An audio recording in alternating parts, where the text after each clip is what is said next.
हनुमान जन्मोत्सवानिमित्त अकोला जिल्ह्यात विविध ठिकाणी भक्तिभावानं महाप्रसादाचं आयोजन करण्यात आलंय। मात्र अकोला जिल्ह्यातील कोथळी बुद्रुक इथं एक आगळीवेगळी आणि भावस्पर्शी परंपरा पाहायला मिळाली। निसर्गरम्य आणि घनदाट वृक्षांच्या सान्निध्यात वसलेल्या मुंगसाजी माऊली संस्थान परिसरात यंदाही वानर सेनेलाच महाप्रसादाचं आमंत्रण देण्यात आलं। पाहुयात एक विशेष वृत्तांत।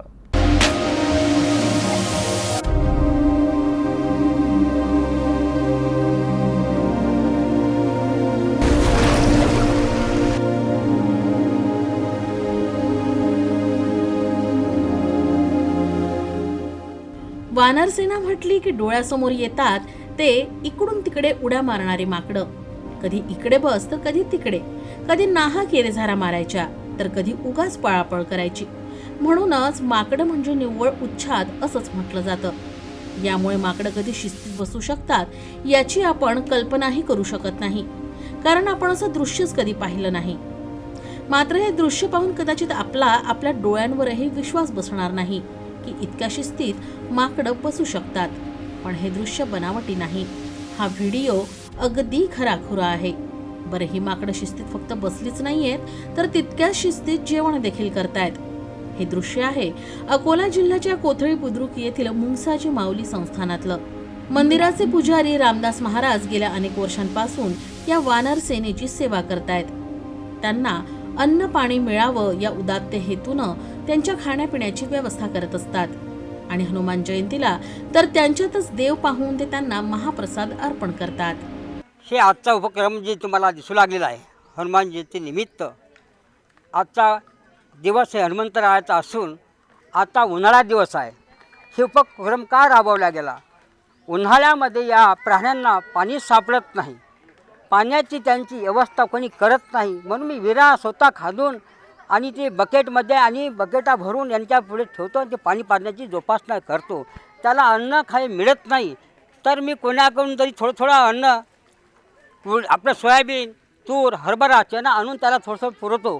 त्याच्यामुळे यांना आवश्यकता अन्नाची आणि मानवाला कोणी अन्न देते, पण या प्राण्याला कोणी पाणी आणि अन्नाची कोणीही जोपासना करू शकत नाही। हे मी सर्वांना विनंती करतो की प्रत्येक आपल्या देशामध्ये, महाराष्ट्रामध्ये, राज्यामध्ये आणि जिल्ह्यामध्ये, तालुक्यामध्ये, गावामध्ये फरक ग्रामस्थांना सर्वांना विनंती करतो, जिथे प्राणी दिसतील पाणी पाजण्याची व्यवस्था करा।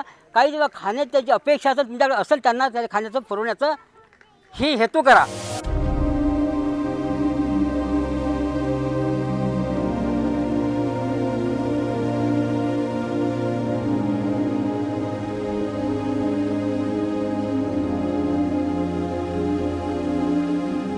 रामदास महाराज यांच्या या उपक्रमामुळे परिसरातील भाविक देखील आनंदी आहेत आणि त्यांचं देखील या उपक्रमाला तेवढंच समर्थन मिळतं। रामदास महाराज करत असलेल्या या मुक्या जनावरांच्या सेवेला येथील भाविक देखील त्यांच्या परीने हातभार लावत असतात। वातावरण पाहिल्यानंतर हे क्षेत्र पाहण्याकरता येतात। इथं आल्यानंतर आपले प्राणी जे आहेत ना, वानर, ते लाईननं बसतात आणि एकत्र जेवण करतात। ज्याप्रमाणे माणसं बसतात त्याचप्रमाणे हे वानर पण इथे येऊन एका लाईन येऊन बसतात आणि जेवण करतात। हे पाहून खरोखरच या परिसरातील लोक सर्व भारावून गेले आणि या परिसराला थोडंफार ते दानही करतात आणि इथे येऊन भेट देतात।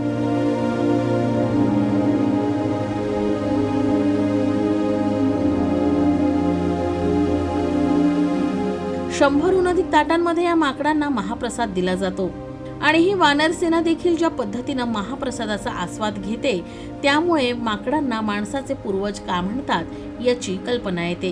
दरम्यान या आयोजनाचा आढावा घेतलाय आमच्या प्रतिनिधीनं। अकोला जिल्ह्यामध्ये हनुमान जयंती मोठ्या उत्साहात साजरी केली जात आहे। आपण पाहू शकता बार्शी टाकळी तालुक्यातील कोथळी बुद्रुक या ठिकाणी निसर्गरम्य घनदाट वृक्षांच्या सान्निध्यामध्ये वसलेल्या अवघ्या मुंगसाजी महाराज संस्थान परिसरात एक अनोखी परंपरा पाहायला मिळाली। येथील पुजारी रामदास महाराज यांनी हनुमान जन्मोत्सवानिमित्त पावन पर्वावर या परिसरात वास्तव्यास असलेल्या वानर सेनेला महाप्रसादाचे आमंत्रण दिले आहे। 100हून अधिक ताटांमध्ये विविध खाद्यपदार्थ तयार करून ते माकडांना चरणी अर्पण करतात। विशेष म्हणजे या ठिकाणी असलेल्या माकडांनी शिस्तबद्ध पद्धतीने रांगेत बसून महाप्रसादाचा आस्वाद घेतल्याचे चित्र आपण पाहायला मिळाले। ही अनोखी परंपरा पुजारी रामदास महाराज गेल्या अनेक वर्षापासून जपताना दिसत आहेत। तर महाप्रसादाचं हे दृश्य म्हणजे भक्ती, निसर्ग आणि प्राण्यांप्रती करुणा यांचा सुंदर संगम असलेली परंपरा आहे. आणि ही परंपरा हनुमान जन्मोत्सवाच्या निमित्तानं खऱ्या अर्थानं सेवा आणि श्रद्धेचं दर्शन घडवते.